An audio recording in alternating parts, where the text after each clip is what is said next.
Lies, lies, lies, lies, lies. It was all Leo. There we go. We knocking this out real quick. We definitely not playing around. Before we get to any of this, that's on Leo, bro. I'm glad we're broadcasting on both channels because we got your crowd just blaming you. Nah, it was on me. I was telling Jason, I was like, yo, I'm having like a crazy like trying to look for my cord for my mic. I can't find it. I'm going through my desk drawers, my drawer of my own dresser. Like, where the heck? I just recorded last night with Javi on the Niners Nation podcast that gets released every Tuesday. A shameless plug, real quick. Yeah, and I was like, what the hell? I just recorded last night. Where the heck is this cord? It was on my kitchen table, chilling. Like, That's probably that dad laughing brain, at me though. the whole time. That's that dad brain. The dad brain comes back with the new baby. So I'm not gonna give you any crap for it. But the crowd, man, you can't leave the crowd waiting, bro. You know what? They'll wait for you. I'll wait for you. I'll wait. You I'll know, wait forever you for know you, what to Leo. do. Also, guys, like, subscribe. I have my channel in here. We got Jason's channel in here, of course. Like you said, hit the like button. That enhances the algorithm. That enables us to put on a better show for all of you. And maybe next time I can be on time. With more likes, I'll continue to be on time. I think last week we started 2 minutes late as well. That was on me as well. So I'm challenging you guys. Hit the like button, and Leo will be early, not on time, early. So let's get into it. 49ers, they went ahead and defeated the Houston Texans. I'm glad I got the team right this time. I have the Rams and not the Titans once again. Trey Lance, home debut. Kind of what we expected, I think, in a nutshell, out of his home debut. Deebo Samuel had a quiet game, then boom, big 45-yarder across the field for a touchdown. Brandon Ayuk really came alive. Kind of a quiet game for Kittle back-to-back weeks. So we could talk about Kittle not putting up yardage with Trey Lance. Well, he didn't do it the week before either with Jimmy. So let's excuse that noise. 49ers do get to 9-7, which guarantees Kyle Shanahan a winning record on this season. That's twice. Whether twice in 5 years, 40%. Look at that. We're getting closer to 50. How about it? 40%. That's good for 3. It's good at 40%. That's a really good batting average, hitting 400. And if you want to cherry pick, that's 2 out of the last 3 years, guys. Look at that. 2 out of the last 3. In the 1 year they didn't make it. How many games did Jimmy start? Just 6. So less than half of the season. But let's get into some of the good stuff here. Let's talk about Trey Lance. So I'm going to have you go ahead and finish this sentence for me, Jason, as well as all of you within the comments. Finish this for me as well, and I'll put your comments up here on the screen. Trey Lance home start debut was blank. Encouraging. And it was encouraging because in the beginning, you kind of saw what we cautioned against the guy in his second start, and it felt like both Trey and Kyle were getting their footing in terms of play calling and what they felt comfortable with. And then in the second half, adjustments were made. He settled in. Nice. Here we go. I knew that wasn't going anywhere. Yeah, I'll do one before we go. We don't want to wear it out though. Like, I like to keep that, Yes. I like to keep that fresh a little bit. But it was encouraging because as shaky as it was in the first half, the second half was what a lot of us pointed to, or a lot of people had analysis on, in terms of Trey Lance is poised.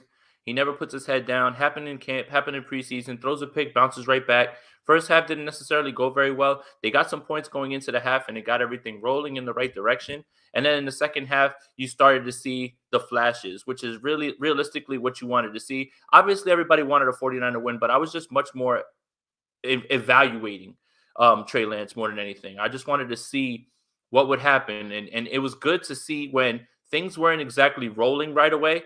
Like, it could have just been a runaway game where the 49ers won 40-0 and Trey Lance threw the ball 12 times.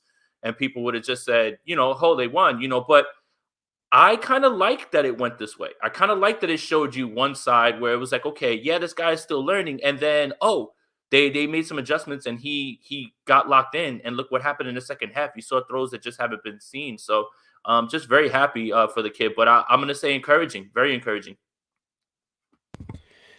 Encouraging, definitely. This comment stood out to me from Neil. as you predicted, I think this is what he's talking about, finishing the sentence here. I think it was very expected. Kind of the slow start we saw from Trey Lance. It wasn't necessarily because of play.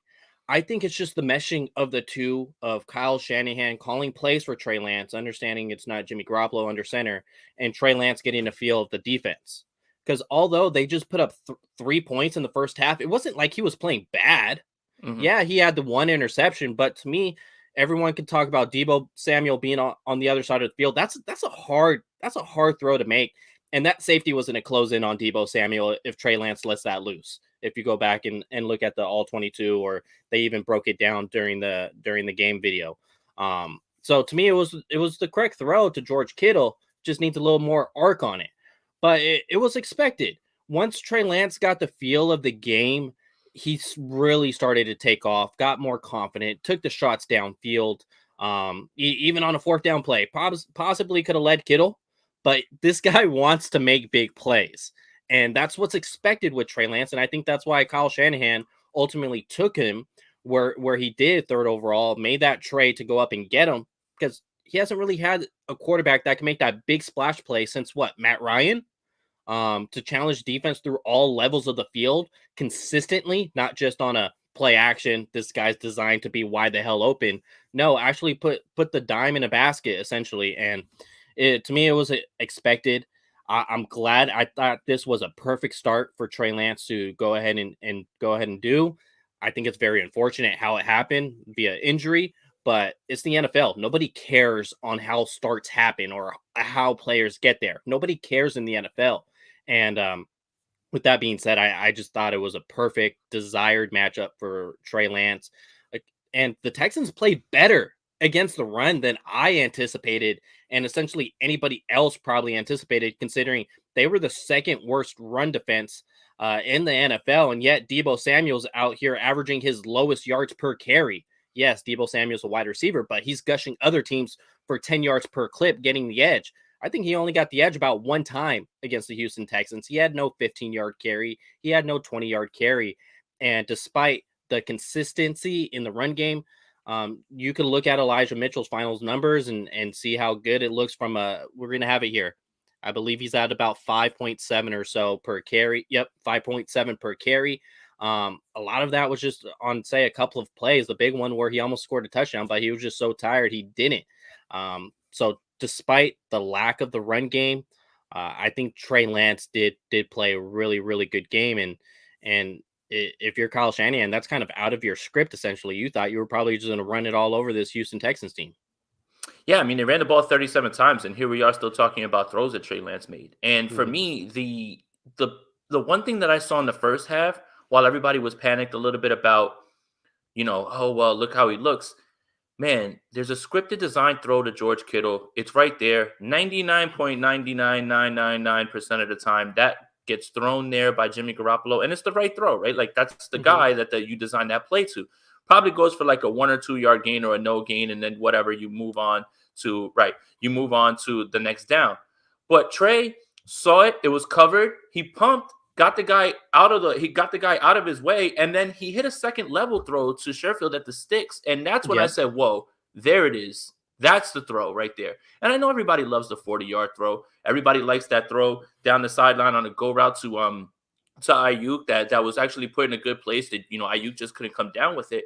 But that throw right there, I was like, wow, that one got me out of my seat, just because that throw was designed to give you an easy throw. And when that throw is not there, the kid showed the poise and pumped and still got it to the second level for a first down. Like, that was where I was like, okay, now let's go, kid. Like, that's the one that had me excited. So a lot of things, obviously, that need to be cleaned up, but a lot of things to be encouraged by. And again, you really probably couldn't ask more in terms of that. So, yeah, I mean, that's it. Like, again, Kyle Shanahan was trying to get his footing in terms of, okay, what can I call and I feel comfortable with that'll put Trey in good spots?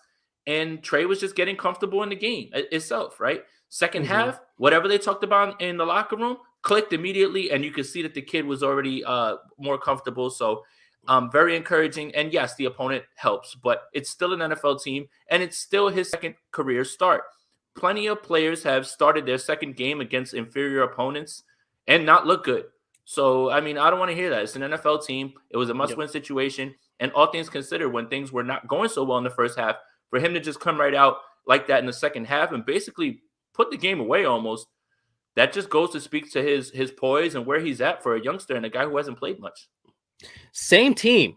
So we're going to talk about this a little later for people who want to discredit the Houston Texans. This is the same damn team that just beat Justin Herbert the week before. And everybody was telling us, "Oh, you better not take the Texans. You better not take the Texans lightly." And now Lance plays well, and it's the Texans. Wait a minute, you can't have it both ways, bro. Like you told us last week, man. Did you see what they did to the Chargers? Why are you guys sleeping? Oh, it's the Texans. Let's get it together, people. Yeah. Keep it down the middle. Let's appreciate Chris here with the donation. This game will be tough, but I am confident our boys will handle business. SF24 LA17. Hey, that's right on par what the defense has been allowing the past 8 weeks or so, which they have been about 17 and decimals per game allowed. So that's right on par. That's a great prediction, and I damn hope that you're right, because I want to continue to talk about this 49ers team and not just wrap it up after this Sunday. And we have another donation here from Ryan. I've read the comment before from Ryan Bose. What's up, guys? Love the show. I'm so mad they moved the Saints game. I don't understand why they did. Why? You know Jason, why? say it. Chaos. Say it. Yeah, chaos. And the NFL is biased against the San Francisco 49ers, man. It's West Coast bias. It happens all the time in MVP votings of other sports and things like that. It's all the NFL. And also, the NFL kind of wanted to make sure that Joe Buck and Troy Aikman were on this one, because I think they do realize that this is their A squad put them in this game, and this is the biggest game of the weekend. I mean, when you look at the rivalry, you look at the stakes, the Rams aren't going to be benching anybody, and the Rams also kind of want to say, stop beating up on us, man. You're not my big brother, man. You're not my dad, right? So I mean, Aaron Donald's punching the air because he knows his daddy Brunskill time. And he has to face number 19, but yeah, I think that this is a big game, and I think that I understand them, the part about why did you flex them to Saturday. I'm good with them leaving them as the game of the week on Sunday, because I think that really means that Fox really wants this game to be in the spotlight in the main slate of games. Yeah, I think that's fair to mention about who's calling the game, Aikman and Joe Buck. I'm not as bullish on Joe Buck as other people, because when I hear Joe Buck's voice, I get great memories of the San Francisco Giants winning the World Series 3 times since 2010. But yeah, it's when it initially came out, I said, really? Raiders, Chargers, that's who you guys want? Not the Rams versus the 49ers. One's playing for a division title and a 2 seed, and the other's just playing to get into the dance. But it makes sense, because if the Saints lost at that point, the 49ers could have just wrapped it up. They could have just wrapped it up, because I expect the Eagles to lose to the Cowboys. The Cowboys are playing for a seeding. They're not going to just rest everyone, and that's why the NFL decided to play the Cowboys on a Saturday, so that the games on Sunday don't happen, and they're about 1 o'clock on a Sunday saying, oh, you know what, Dak, go ahead and they scoreboard watch and say, Dak, middle of the third quarter, sit this one out. They actually got to play the full 4 quarters. That's their thinking. We'll see if the Cowboys decide to go ahead and take it that way. But I don't want to talk about the Cowboys. Screw them. Screw the Cowboys, man. They couldn't even beat Arizona. Thanks a lot, jerks. Who? Yeah. Never heard of them. So pick a word. We alluded to this a little bit already. I want you to put a stamp on it. Not a big deal. It was the Texans. One word. I think it's condescending a little bit. It's overlooking, right? Again, opponent be damned. Circumstances must win. The way he played, and then he bounced back. And again, you guys literally told us last week, man, the Texans, man, they just ran it up on the Chargers, man. Week to week, this is still a matchup-driven league, so you can't have it both ways. The Chargers largely beat themselves last week. Largely beat themselves. And the Texans had something to do with that, right? They had the number 10 pass defense. Guys don't remember that either. Nope. Everybody just focused on the run defense, but their pass defense is good, and they actually turn the ball over a bunch. So you can't have it both ways, guys. For the people who are using that as their narrative, they are using it as a way to disparage Trey Lance, as opposed to just looking at the positives. And focusing in on what was good, which was a lot. And it's just weird to me when you literally 1 week before tell us to, well, again, we don't have to do anything. We can take the Texans lightly. Leo and I are not snapping the ball. We're not going to strap it up. We're not putting on, like, we're not going to have the helmets on. We can do whatever we want. The 49ers can't take them lightly. Hate that I have to keep saying that, but you can't have it both ways. We had to watch out for Davis Mills. We had to watch out for this guy. Watch out for Rex Burkhead. It's the Texans, bro. And you should have known that before. Week to week, the Chargers played a bad game. That's it. The Texans aren't world beaters, and they aren't good. But don't tell me 1 week that you were worried about them, and then this week after they win, it's just the Texans. For me, you're just trying to disparage what Trey Lance did as opposed to just enjoy what he did well. Yeah, I agree. I had complete confidence that they were just going to wash the Texans no matter what. Even going into halftime down 7-3. Hey, look, Trey Lance. Second half comeback win. Nobody's talking about it. Where's the game-winning drive stat? Nobody's talking about it. Second half comeback win. He was trailing at the half. But, yeah, you said Texans do a good job taking away the ball. They were 8th in the NFL after Sunday. So after these week's games, they're still 8th in the NFL in takeaways.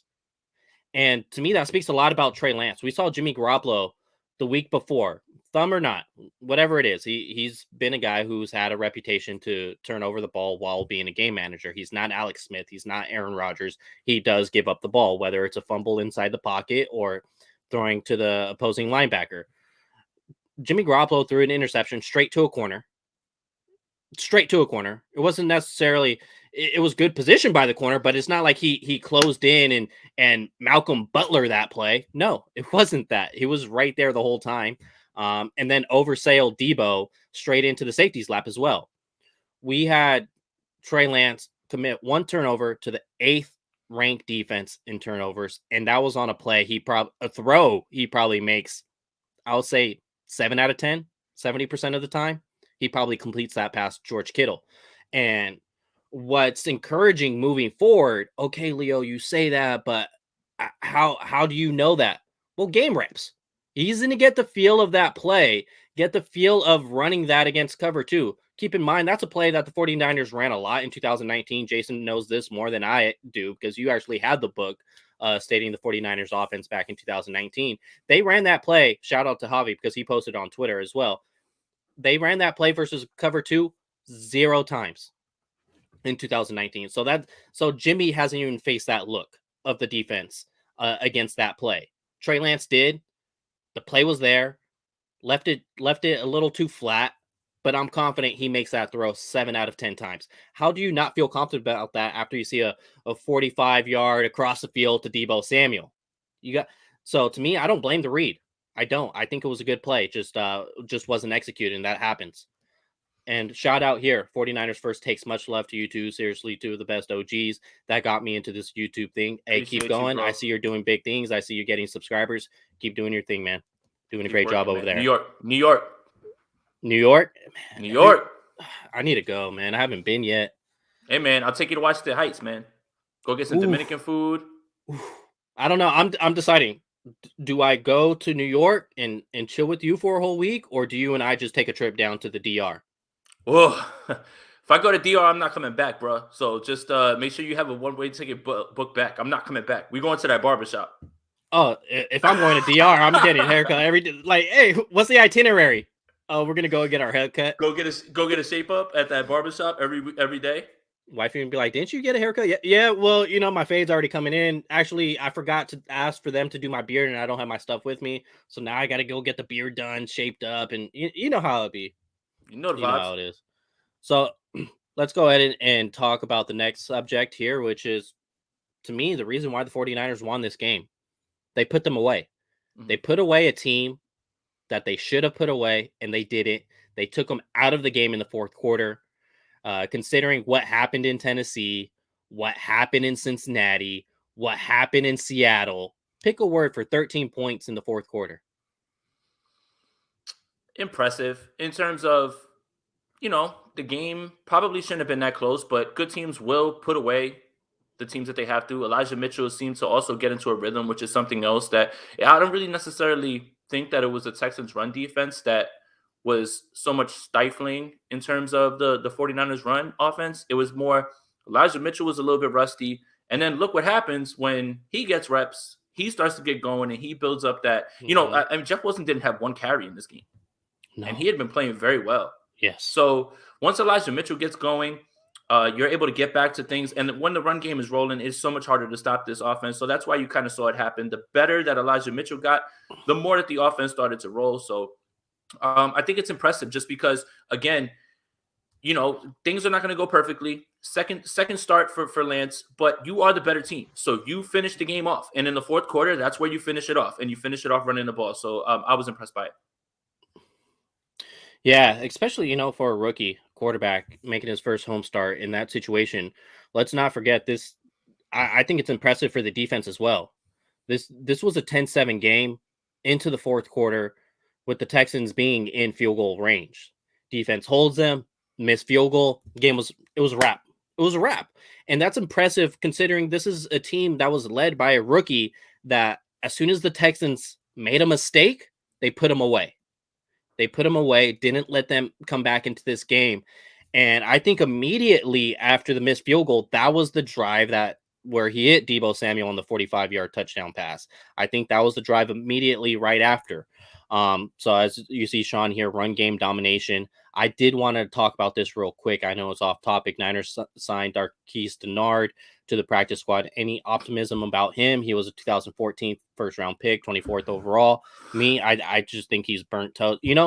When you put your bread, have you ever had a bread or maybe a bagel that you want to put in the toaster, but you forget what setting it's on? And then all of a sudden you walk away, come back, pop it open, and it's burnt. Or if you're Hispanic like myself, you're doing a couple things. You put the tortilla on the stove. All of a sudden, now it's all crunchy. It's basically a tortilla chip at that point. That's Darquise Dennard. The guy couldn't stay with the New York Giants. Jason knows well with their mess going on there in New York. It's about his fourth different team this season. It's just an emergency activation. That's how I see it. If these guys are out for COVID reasons, which is K'Wan Williams, the GOAT, Dante Johnson, as well as Jimmy Ward. So if they have some of these guys out, and especially if there's more guys, like the week's not over, it's Tuesday. So if more stuff comes out, he's just an emergency signing. That's all it is. It's a 10-day contract, like right. NBA 10-day contract. And it's contingency. That's it. Make plans, or basically right now, all this is, it shouldn't sway you one way or another as to what they feel. It's at the end of the day, make the worst possible plan. Like, what's the worst thing that can happen? Is none of these guys play, and you need bodies, right? So I don't think that this one way or another tells you the status of any of these guys. The NFL has very much adopted the man, just don't test them, and then they won't be positive whole policy. So I can't really look too far into it or anything like that. At this point, really, it just looks like the team just needs bodies, and that's it, realistically. Oh, gosh, here we go. We're not starting this up again, Seattle boy. Seattle boy. I mean, yes. Every day and twice on Sunday. Don't care. I'm not backing down. Get that man a full workload. Ooh, this is... Ooh. Oh, man. We get spicy today. Ooh. Spicy Gabriel. Ramsey right. fight. But I think... But, all right, here's the thing. Go back to that real quick. I mean... In terms of versatility, right? There's an argument to be made for that. It depends on what the requirements are. If you're talking just a lone wide receiver, I'm not sure that you can say that right now confidently. Sure, there's an argument for it, and if that's your opinion, that's cool. I'm with that. But if you're talking about offensive weapon and versatility, I don't even really think that's that close. I mean, look at what Deebo Samuel's done all year. Backfield, wide receiver, jet sweeps, everything, right? Like, those are the things that if you're talking about versatility, then I don't think this is really close. And if you're talking about wide receiver, you can have this opinion. I just don't feel as confident in it. But hey, could be, and I wouldn't hate you for it. So I think if you ask certain coordinators around the league, some of them are actually going to say Deebo. I don't think it's a completely unanimous decision to say Cooper Kupp. All 32 teams are not choosing Cooper Kupp, in my opinion, on who you personally want within your offense, not who had a better season. Who do you personally want in your offense?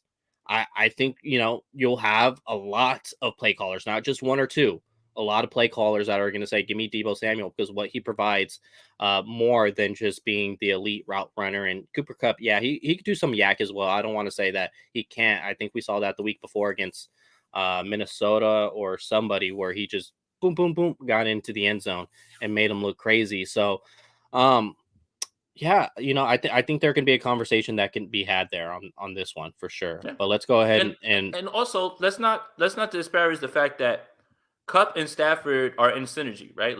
And he gets like pretty much all of the targets. So it's as much yes, as Debo touches the ball in different ways, but when you look at the disparity in targets and passing volume, it's hard to gauge that. So I mean, this is a good conversation, and 49er fans will argue for their guy, and I hear you. I hear you. Who could argue with the fact that Debo Samuel, we want him to be in the MVP conversation, and where would this team be without him? No disrespect to Cooper Kupp, but if he was taken away from the Rams, are they? Yeah, there you go. If you took Cooper Kupp away from the Rams, sure they might lose a game or two, but they still would have weapons to offset those sort of things. So I mean, it's it's a give or take. Who knows? It's a good discussion, very good discussion. But Cooper Kupp's having an incredible year this year. He's having an incredible year, man. He's smashing records, and there's still one more game to go. So obviously, you put an asterisk on that. But what Debo Samuel provides is something that is invaluable. I don't know, man. I don't know if that's factual. I'm just saying. I don't know if Debo's instantly number 2 wide receiver. That's hard to say. Kyle Shanahan loves his boy Debo, and Debo could do a lot for this team. He Well, could do a lot. and that's his guy, right? Like he saw him at the Senior Bowl and was like, "That's the guy I want," and they run the whole offense through him. So I mean, it would be interesting. Hey, man, I'd love to have that problem. I would love to have that. Yeah, I would love to have that conversation with the Rams. Actually, a Rams guy, I'm in the middle, and then you, and I'll let you two go at it and make that case. Or actually, Vish loves Debo. He said Fish it does before the love season. Debo. Before the season, he was like, Oh, that's Debo his over favorite player in IU. the league. Yep. Let's go ahead, and since we're talking about the Rams a bit, Here we go. going back to Jimmy in a must-win game would be On brand. For Kyle Shanahan. Realistically, guys, look, I know what you want. You want me to bang the table? do it. And no, man. Get full Tims on me, boy. No, they want me to bang the table and say there's no way that you can go back to Jimmy Garoppolo. But if Jimmy Garoppolo is 100% healthy, Kyle Shanahan is totally going to turn this back over to him. Totally. And even if he's 90%, 95%, maybe 85%, if Kyle Shanahan's comfortable enough with him, he's going to run him back out there. That's not the way I want to do it. Or, again, it doesn't matter what I want to do. But Kyle kept leaving the door open this entire week. For what reason, I have no idea. To make them prepare for 2 different quarterbacks when you were going to run the ball 37 times regardless. But, yeah, it just seems like when you listen to Kyle talk, he wants Jimmy to start this game. And that's just what it is. I'm going to take my opinion out of it. No, Mark. No rants. None. No. Let's stay objective here. It's what Kyle wants. Who cares what Jason wants? It's what Kyle wants. And I think 2 quarterback system? Nope. No. I mean, look, here's the thing with that. Both of those guys need to get into rhythm, right? I think you kind of saw it. Trey Lance, as the game went on, got better. Guess what? More reps, getting into a rhythm. Jimmy needs to get into a rhythm. And when he's hitting those passes, moving the offense, he starts to get better. So it's weird. You really can't take him in and out like that. So yeah, I don't know, man. Oh, we got a Rams podcast in here? That's cool. Yeah. Hey, man, cool. I just hope both teams have fun.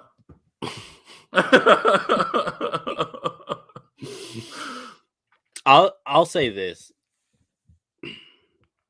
Going back to Jimmy, it would be interesting. And I say interesting because you're putting your season on the line for a guy that's not going to be here next year? Your legit season, your postseason on the line for someone who's injured and not going to be on this team next year. You lose this game because you started someone who's injured and not on this team next year. That's a bad look, man. That's a bad look. If you lose this game with starting Trey Lance, understanding Jimmy is injured, then I think that's a better feel around the locker room, around the organization moving forward. Granted, the most important thing to do is win. Just absolutely win. But I'm talking about the other side of the pillow here. If that's not the scenario, I'm talking about the other side of the pillow. In this situation, the other side of the pillow is not cool. It's hot as hell. And so if you lose this game with Jimmy Garoppolo starting at quarterback while injured and benching Trey Lance after having a home win with a fourth quarter we talked about where they put up 13 points to put the team away. I don't care who the other team was. It just gets real interesting on like these guys they're humans. You know, there's a real vibe. Their culture is real. It's not fake. You ever had a job where you walked in the building, everybody hated it, everybody wanted to go home? Or have you, I guess it's not everyone's dream job, so I can't really say, have you ever been to a job where everyone's super happy to be there? That's not really factual when it comes to 9-to-5 jobs. Here's the thing. I think that's a very, very valid thought, right? Like, and that will be something that we'll discuss all offseason if Jimmy Garoppolo is a starter and the 49ers lose the game. Yeah. I think maybe depending how they lose the game also too, right? Because context will matter, right? Yep. But that's going to be something that really just boils down to Kyle Shanahan's confidence in both guys to get it done in a super must-win game. Because I'm not counting on the Falcons to win this game. And you shouldn't be either. You have your destiny in your own hands. And you have a team that you've beaten 5 straight times. You have the formula, it seems. Run the ball, dominate time of possession, and you kind of know what to do on defense. And DeMeco Ryans is improving week by week. Shout out to that man, by the way. But that will be something that will be discussed all offseason. Was that the right decision? You know, so I think it really just boils down to what's Kyle Shanahan's confidence in Trey Lance. If Jimmy Garoppolo is 75% in a must-win game because this isn't a soft opponent like the Houston Texans, do you turn it over to the kid in LA, all eyes on him because you feel confident in him? Or is it just because you know for a fact that he can't execute the offense? This is going to be a long week, man. A long week. I don't think we got any practice reports or anything like that today in terms of who did what today. I really didn't see anything unless I missed it. But it's all going to boil down to what Kyle Shanahan feels. And for me, the press conference after the game, he kind of not left the door open, but was preparing himself for Trey Lance. So I'm just, look, this is tinfoil hat time right now because we have no idea what's going on. I'm not a doctor, right? When you hear what happened, you hear 4 to 6 weeks, pretty impossible for him to play, right? But yet here we are still discussing it for some reason. But it felt like Kyle left it open. And Kyle said, you know, if Jimmy's not 100, then, you know, we're good. We're going right back to him. And who knows how much that second half changed his mind. So we're going to find out. We're going to find out. And this is going to be a very interesting week. That's fair. When it comes to how much of that second half of Trey Lance versus Houston changed Kyle's mind of saying, you know what, if Jimmy's 80, I'm going with Trey. If Jimmy's 90, I'm going with Trey. I think Kyle Shanahan in reality probably wants to go with Jimmy because he probably feels comfortable as a play caller, understanding Jimmy's abilities in certain situations or his limitations in certain situations. Kyle Shanahan's got to understand Trey Lance. He's got to figure out what plays to call in certain situations or where Trey Lance is limited against certain looks of the defense. That's something he has to figure out. So with the season on the line, it's going to be tough for Kyle Shanahan to say, yep, I'm going with Trey Lance. And that's why he didn't after the game, because it comes down to where you feel comfortable. And if I had to make a prediction, I think Trey Lance does go because everything I'm hearing from the injury, from top media outside of the Adam Schefters, the Ian Rappaports, it sounds like Jimmy's done. Yeah. Yet from the 49ers, it sounds like Jimmy has a chance. So it's a who knows situation besides the people who know, which is Garoppolo, the doctor, Shanahan, Garoppolo's agent, Lynch, those people. So I think it would just be interesting if this game does not turn out the way I hope it does. And I'm talking about a 49ers victory, playoff clinching win, and then potentially propelling yourself to play the Arizona Cardinals in the wild card weekend, which I would love to play them a third time. Um, it's just going to be interesting. I just want them to have fun, and the 49ers win. There you go. I still have to throw that in there. Yeah, I mean, we're gonna find out, but yeah, I mean, if you believe Schefter, you believe Rappaport, then doesn't sound like he's gonna play. And you know what? I can understand the gamesmanship a little bit more in this Rams game, right? The Texans game, you My really weren't yet. my thing is, shouldn't the Rams know basically with their doctors, like, hey, what's the reality of Jimmy playing this game? Oh, it's probably like a 10%. So that means they're going to focus 90% on Trey, 10% on Jimmy. Maybe. I don't know.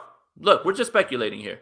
And look, if he's not ready and if he can't play, then I don't think there's any way that you can play him if he's going to compromise the offense. Bottom line.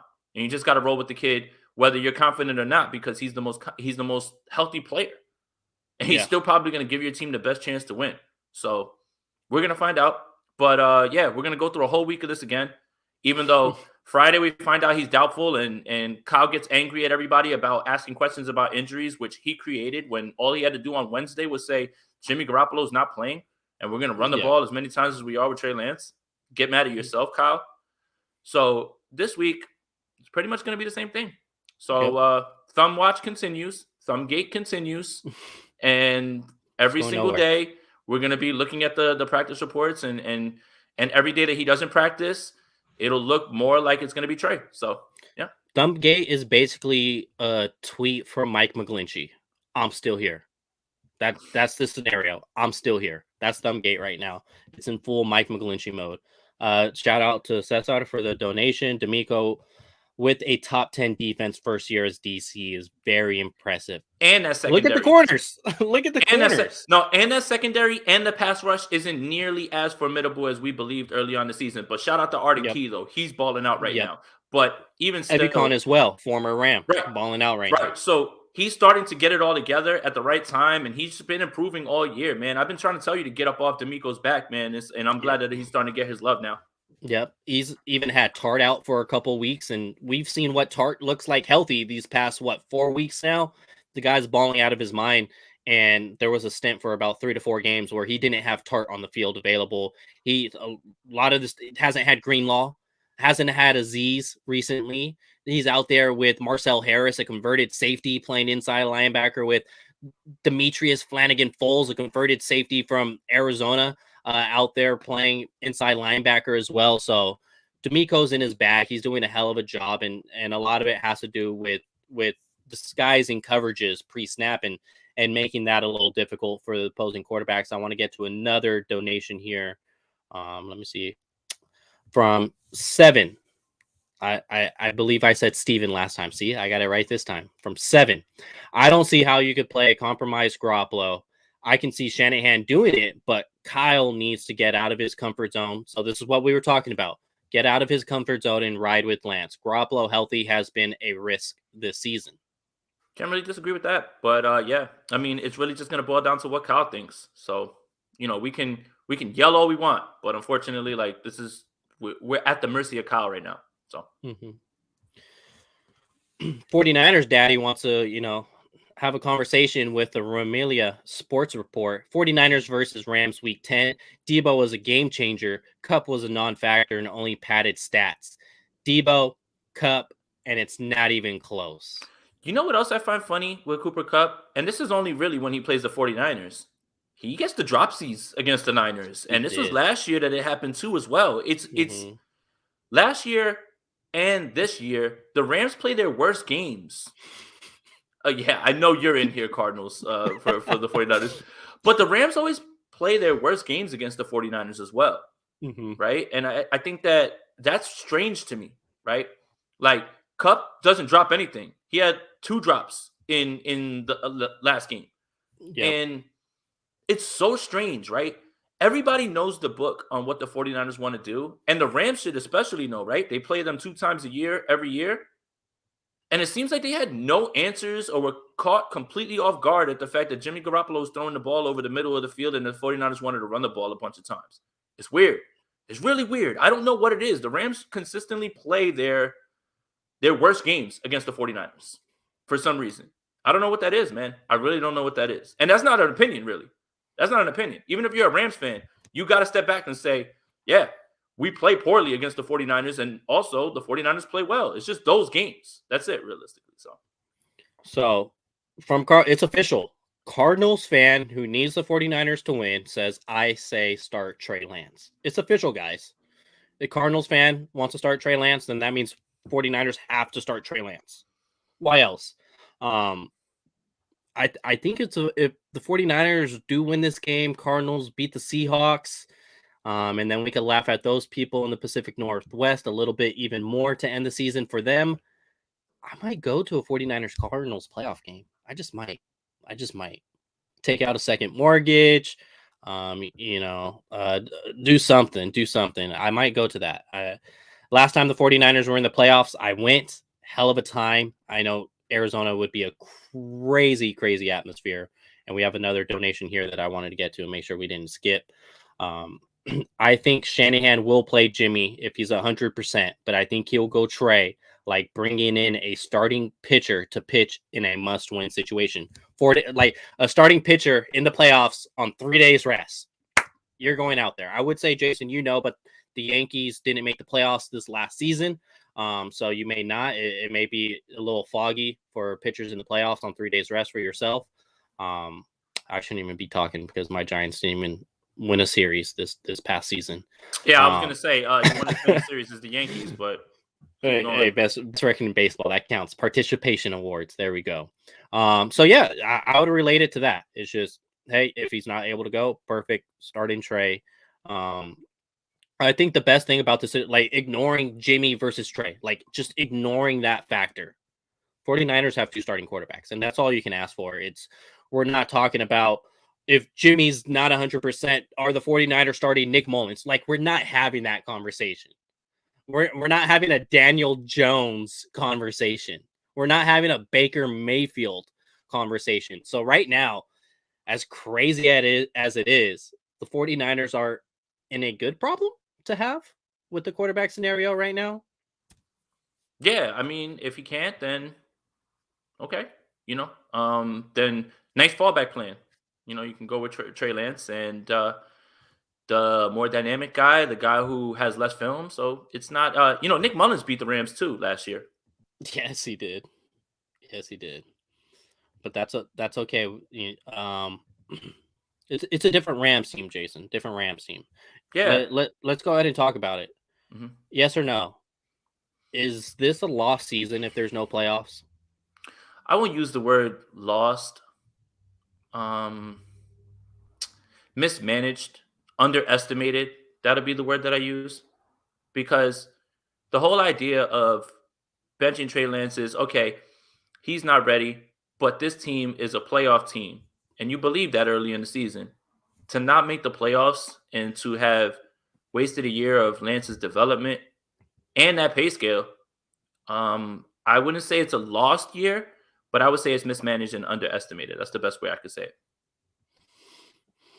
So we got some comments in here saying lost. I'm trying to think about how to word it correctly, because obviously you're going to have some wins. Your win is going to be DeMeco Ryans year 1 as a DC being the top 10 defense. You're going to have some wins like a development of Ambry Thomas, Brandon Ayuk emerging after a rough start, Elijah Mitchell doing what he did as a 6th round pick, Azeez Al-Shaair playing at a high level after basically being the other guy in that linebacking room. So yes, you're going to have your wins, but is it a lost season in a win and loss? Ignore coach development, ignore player development. Is it a lost season if you don't make the playoffs? Yeah, I think it ultimately is, because you went through this whole debacle of Jimmy Garoppolo, Trey Lance, moving it up for the pick. just to not make the playoffs. So you created a ton of distraction within the locker room, ton of distraction within the players of, oh, we're gonna ride with Jimmy, especially Kittle, when it could have possibly been avoided. So is it a lost season? Yeah. Do you have some wins in that lost season? Yeah, sure.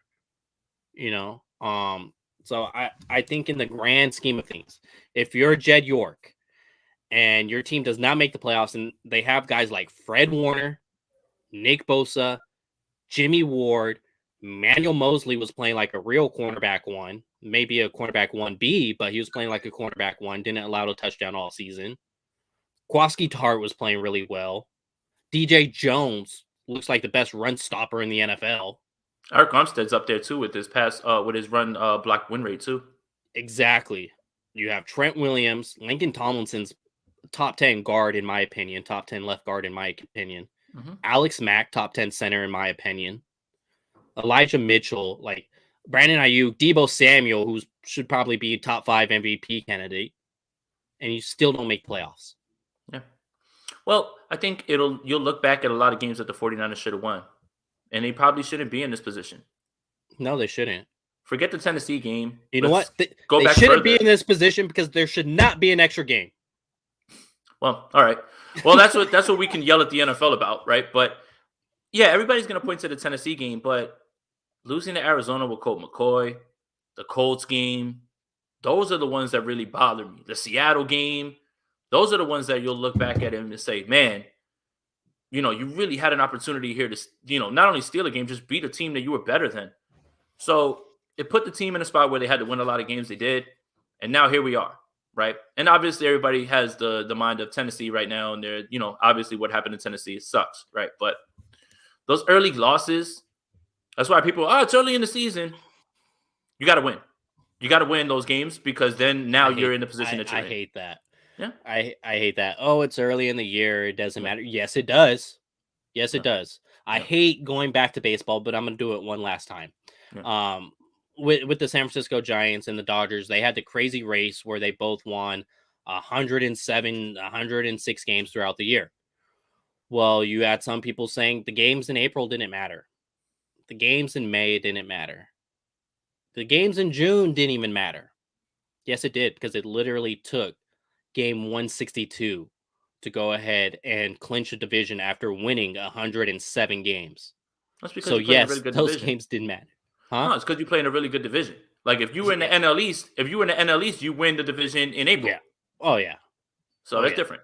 But I think in football, you only have now 17 games, and every game is valuable. And I think that when the 49ers were working out whatever kinks, those games, the Packers game, the Colts game, the Seattle game, the Colt McCoy game, and they were this close to letting the Bears beat them, right? Like those are the games that you look back as missed opportunities as the reason that the 49ers are in this position right now. Win one of those games and you're in. One. Just one of them.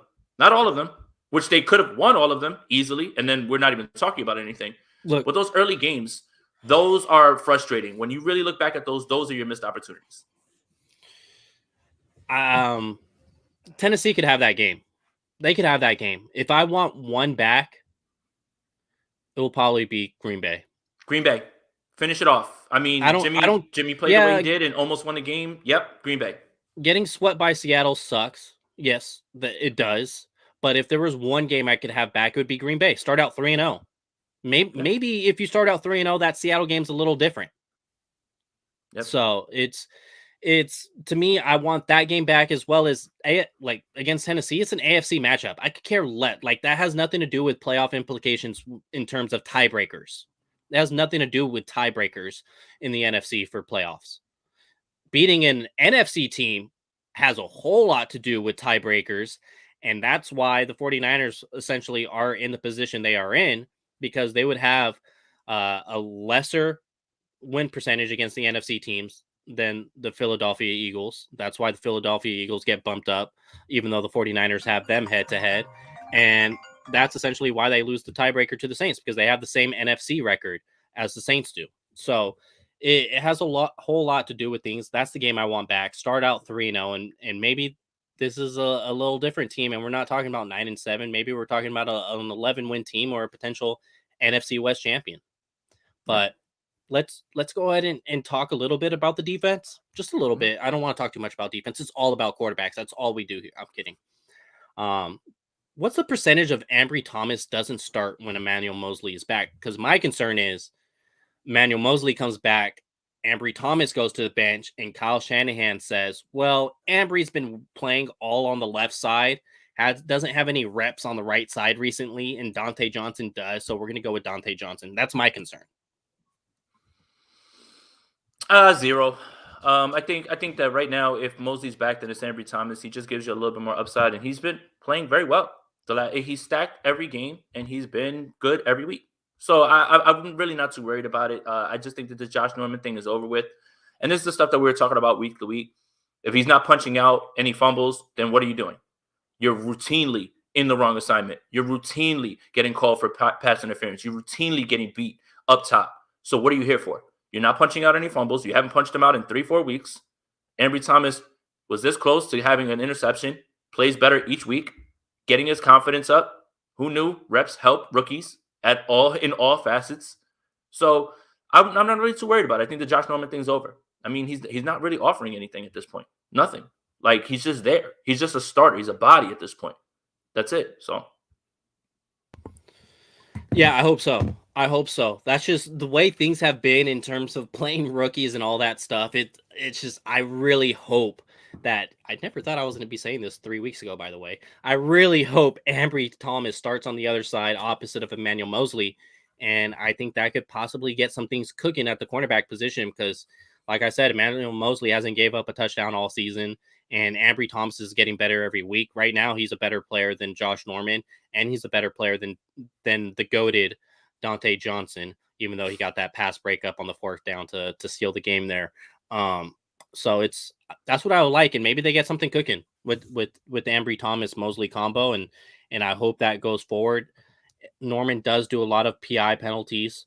He has 10 defensive penalties on the season. That's including the conduct where he was yelling at Cliff Kingsbury. So he has 10 penalties. 7 have been accepted.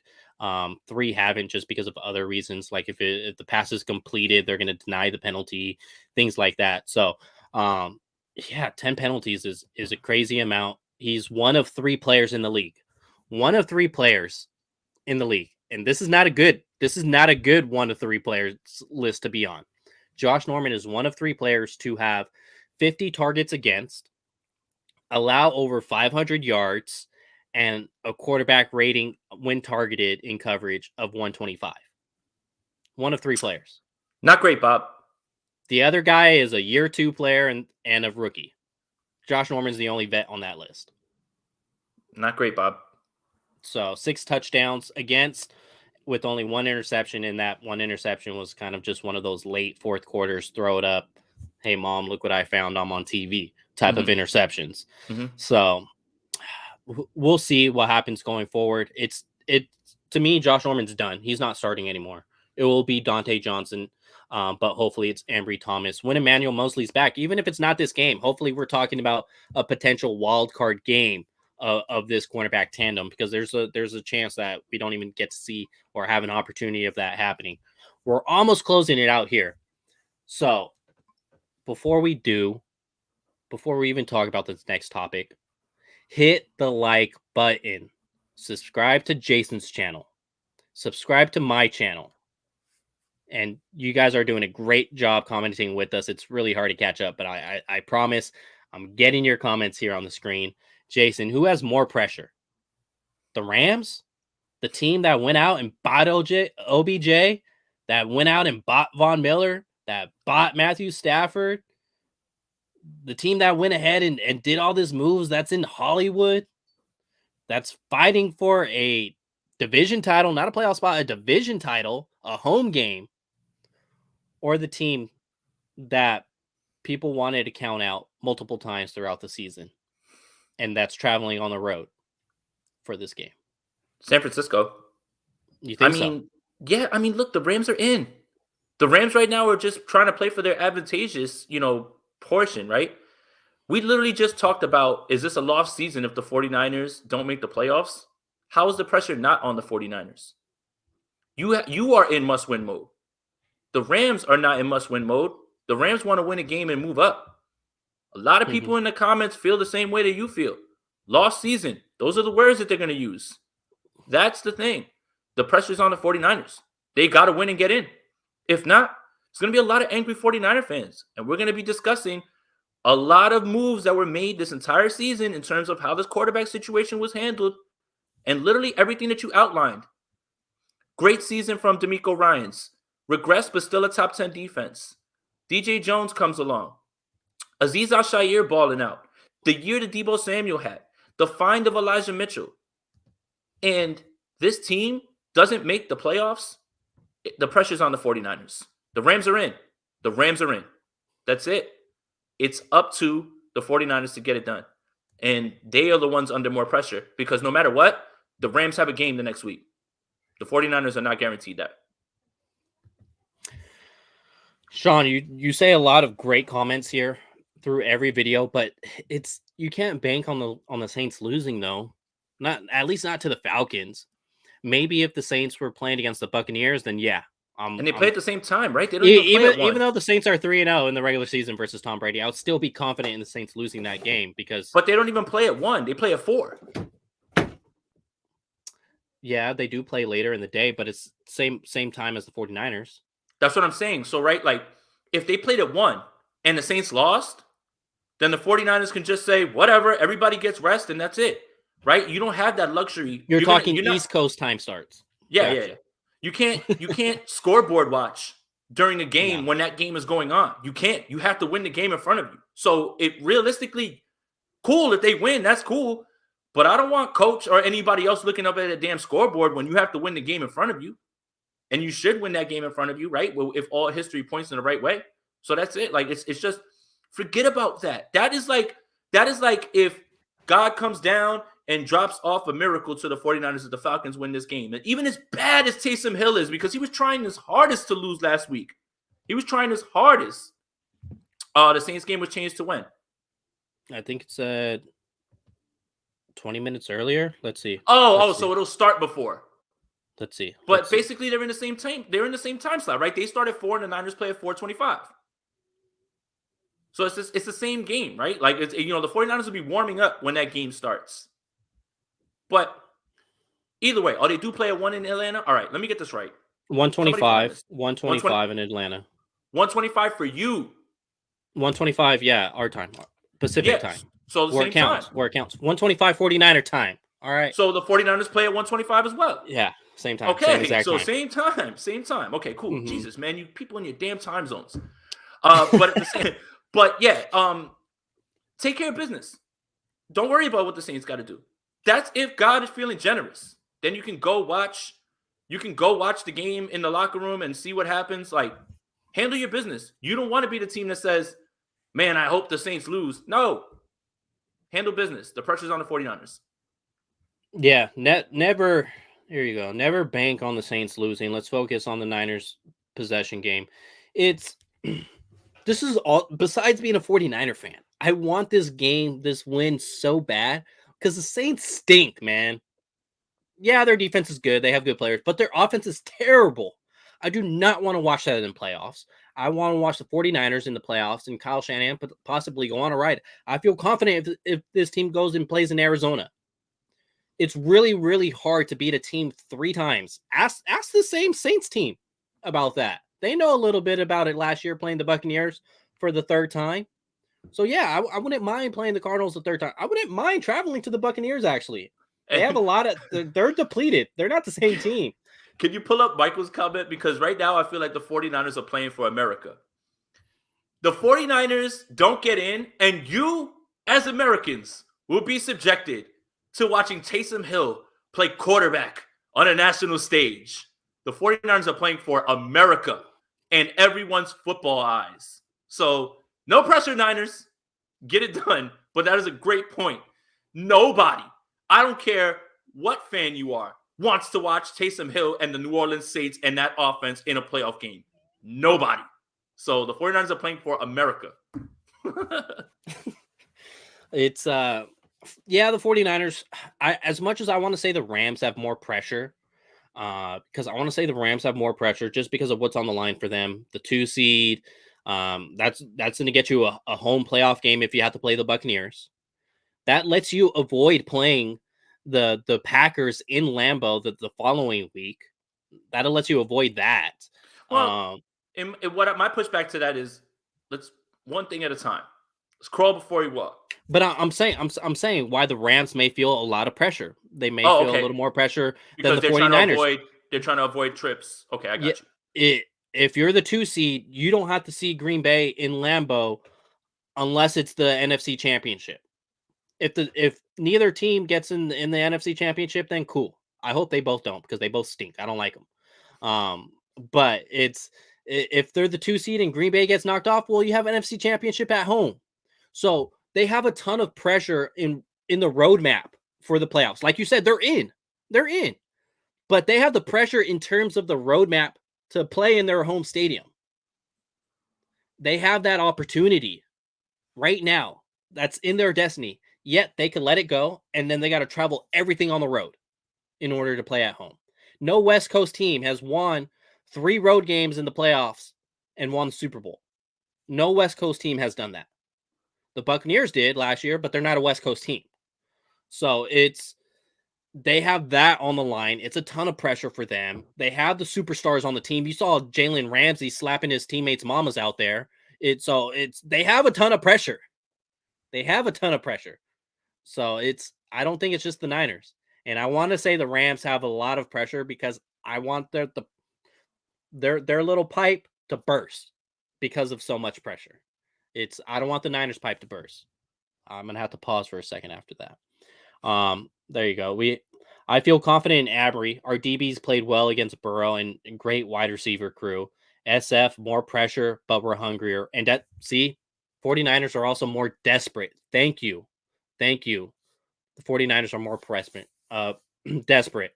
Jay Aguayo said. Shout out to him, man. He's bringing the fire. Yes, he is. And then we have another one in here. Don't worry, NFL is rigging this. Ain't no way they letting New Orleans in the playoffs. I have hope. So what Nitin is saying is that the NFL is saving America. The NFL is saving America. This isn't for the 49er fan base. This is for America. You're going to have to, on Wild Card Saturday, watch Taysom Hill and that putrid offense go out there and score 13 points. No, thank you. I'll watch it, but I don't have to like it. Yes, man. I still struggle with my words, all right? Yes, man. Get his ass. Yes, Get his ass, man. Get his ass. Yes, man. I put words together. That's why I was in speech therapy as a kid. Obviously, I still need it. You know what? It's okay, man. Presprit. I'm down bad. I'm Presprit. You down horrendous. Let's talk about, are the 49ers down bad? Are they? What? Did you really just make that up, or was that in the pre-show notes? That was in I just made that up. Yeah, I just made it. Are they down bad for a 16-game season? You and I are. Yes. Yes. Because that means they're in. That means they're in the playoffs. You and I are. I don't know if the 49ers are, because let's keep it a buck. Speaking of bucks, the owners voted for this extra game because of what? Money. So, Trey did not lose to Colt McCoy. No, he didn't. He didn't start that game. That was Jimmy. Try again. But Jimmy didn't lose that game. The defense largely did. Yes. Jimmy played good that game. Jimmy was fine in that game. Yeah. So the 49ers fans, you and I, are down bad for 16 games. Yeah, super down bad. But the owners aren't, because I'm Presprit for a 16-game season. The money, man. Money. So that's it. Yeah, it's the 17th game. I think this has to do with something else. Not true, guys. 17th game is against the Rams. That would have to be included in the 16-game season. Well, you still had the Bengals game. Yeah. The extra game was the Bengals game that the 49ers won. Which was, besides Bengals fans and 49er fans, NFL fans across this country or across the world enjoyed that Bengals 49ers game. That went into overtime, had the Kittle catch, had the Ayuk touchdown walk-off. a buzzer beater, whatever you want to call it, pylon beater touchdown that won the 49ers that game. Everybody loved it. Everybody loved it. So the NFL definitely made some money off that game for sure. Yeah, for sure. Ryan B, my guy, shout out to the both of y'all. Great show and content from both of y'all all year. We appreciate you guys. Hashtag beat LA. See, yeah, that's why I want them to play another game, man. Like, I'm not ready for this year to be over. Like, we've been having too much fun. Like, we've been doing weekly shows. The content's been great. And let's just keep it a buck. This team has been not boring. This team is not boring, man, at all. They continue to give us things to talk about. We don't have to fish for content. This is not a boring team to cover at all. Bengals are the AFC North, Craig. Yes. AFC North. AFC North. The 49ers this year play the AFC South, so that the Bengals were the extra game. The extra game, yes. Yeah, it's like, what do we talk about? Like, do I just go in full basketball mode at that point? Well, you know what happens if let's say, I did this too much of my life, man. I spent too much of my life talking about different sports during NFL playoffs. I want to talk NFL playoffs. But here's the thing. God forbid that does happen. That means everything just shifts to the content from Mobile and the Senior Bowl stuff. Which I'm probably and I know that you're probably not going to be able to make it down, but you'll be able to still. But you're going to get access to the film. You're going to be able to talk with us, and you're going to be able to see all the things that we're going to see. So it immediately goes to that. I wish you could go. I wish you could go, but you're a dad. I get that. But dad of two. Yeah. But everything turns to, God forbid if the 49ers win, it turns to us going to Mobile and being at the Senior Bowl and rubbing elbows with everybody and watching the prospects and being there all week. And you know how fun that was. We did it last year, but it would just turn to that. And, the content will keep rolling. But what I mean is that I don't want the games to stop. Have we told people what we missed out on last year? What? Senior Bowl. What did we miss out on? Oh, the fact that we're getting killed because of the Stafford stuff? No, man. I don't want to talk about that. No, Trey Lance being in the building and we had no idea because he had a hoodie. We were at the Senior Bowl. We talked to Michael Carter. We talked to his family. We talked to all these other players, and Trey Lance was sitting there the entire time, and we missed it, bro. We blew it. What an idiot, man. We blew it. Yeah, we had no idea. I think we saw it after we went and got a beer, got a pizza, and I think he posted it on his story. Brad's all over that, all over social media. So Brad from SF Niners saw it and was like, Trey Lance was there. Trey Lance was there, and we literally walked right past the man, and it was like, man, if we knew then what we know now, and we knew that he was going to be the pick, man, we blew it. What a bunch of idiots. Yeah, saw Trey Lance was just there with the hoodie over his head the whole time, which is smart by him. By him. But he's a giant man. We probably should have seen that. It's just we were just trying to talk to Michael Carter. We're you're like 6'8", so everybody else is the same size to you, dog. Like, what do you mean he's a giant man? He's a giant man. He is. He's pretty big. Yeah. So is Austin Watkins Jr. Yeah, like we were trying to talk to Michael Carter and Austin Watkins and all these other guys, to try and just plant the seeds. Like, hey man, Creed Humphrey. Yeah, but fortunately, so sucks, man. Blew it. We blew it. There was one guy I didn't want to talk to. Who? Mac Jones. Remember they were chanting Mac?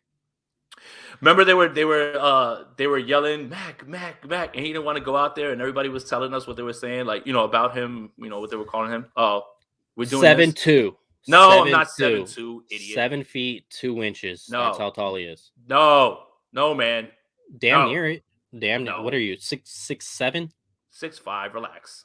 No, you're not. Stop. Yeah, I am. 6'7". 6'7". Get lost. I'm rounding up. 6'7", 6'5". No way. Next time I see you, I'm kicking you in the sack. Why? So you make me shorter? Thanks. Like, yeah. For you lying on me. Because you're not tall enough. You lying on me. Rams, get it? No. What do you mean? No. Levi South? Well, I mean, it's cool. We got like the 5 Rams fans in here. So, I mean, they're showing out. Dude, seriously, like Rams fans are coming out of nowhere. Especially, being in California, Southern California, to be exact. They're coming out of nowhere. I didn't know Rams had fans in California. I didn't. It's weird. Yeah. About 5 or 7 of them have been in here, man. I mean, they're really showing out, man. Hey, I appreciate them getting a good stadium for us to go visit if we ever want to go to LA. That's man, that stadium is beautiful. That stadium is beautiful. But we were there for the Chargers game, unfortunately. See, look at Ben. He lives in LA and he doesn't see any Rams fans. It's so weird when they come out of the woodworks. Yeah. Okay, Gabriel, didn't need that information, but A-Rod will be the fourth. No, I don't see it. It's Trey. Trey's the quarterback next year. Do you have any last comments here before we get out? We're at an hour and 10. No. Thank you for tuning in, everybody. And I'll just reiterate what Leo said. Make sure that you guys like the video, subscribe to both of our channels, hit the notification bell for when we go live. It's going to be an interesting week tomorrow. So far as the Niners beach home, yeah. Tomorrow, me and Brad, State of the Franchise. Thursday, me and everybody's favorite 49er fan, Grant Cohn, on his channel. Friday, Sprint Ride Option. And hopefully this is not the last 49ers game that we have to cover. So got a lot to talk about this week. Appreciate everybody for joining us. Appreciate all the new people that are in here, and appreciate the regular names that we see in here, man. It means a lot, and it's been a wild ride. Hopefully this isn't the end, but it's been a wild ride this year. Will you turn your damn phone off? I'm tired of you, man. No, man, I don't want to do that. Do it, man. He's got to answer the phone, but I really appreciate you guys. Again, new names, good to see you. Hope you enjoyed the content. If you like it, then subscribe. Old names, the guys that are always here, we really appreciate you guys. You guys have been super supportive all year. It's been a fun ride from, the stuff that happened earlier in the season, the Stafford stuff, to the trade up to 3, who's the pick to 3, training camp, all of that stuff. It's been amazing, man. So, thank you guys, and really appreciate everybody for all the love, man. Wild ride. Yep. I appreciate all of you. I remember, Jason and I having this conversation a while back, getting his YouTube started, getting and seeing where this man has gotten. It's awesome. It's great. It makes me happy. Because I just be yelling into the camera and people like that. I'm trying to be calm. That's not you. Be you. What? Being calm or yelling? Yelling. I saw you. I've seen you mad. It's weird because and lastly, we were mobile. The Stafford stuff went down, and people were trying to slam our guy Javi because he had information, but he just worded it not in the best way, to where it made it sound like if things were like getting done right away, which it was pretty close. And just a lesson. So people were trying to come at all of us because we're real close with Javi, and all of a sudden we were all down there. Yeah, and all of a sudden Jason gets mad, and I hear him. I look over, and then out of nowhere, like this guy was in slides. Out of nowhere, he's in Tim's and a Yankee hat, saying "fuck out of here, B." I'm like, wait, what? Will you chill out with the Cursed Man is a Family show? I'm like, what? F out of here, B. I'm like, wait, what? Tim's and a Yankee hat out of nowhere. Yeah. Well, I guess it's just part of the personality, man. Yeah, okay. I mean, it happens. I'm trying to keep that, to myself or whatever. But that's something that's behind the scenes, and I'm glad that I did all that because I didn't take it to the timeline. But yeah, that's another lesson to learn. So yeah, dead ass. That was one of the moments where you could tell. Yes, absolutely. When he brings out the dead A, it's on. And it's just when he says it with a certain tone, it's not joke. When it's not jokingly, and I'm just like, man, oh gosh. Brad Graham is a giant man, and he was like, this tall skinny dude is yelling and saying, and he even was just like, yo, you all right? You want to chill out? No, I don't want to chill, fam.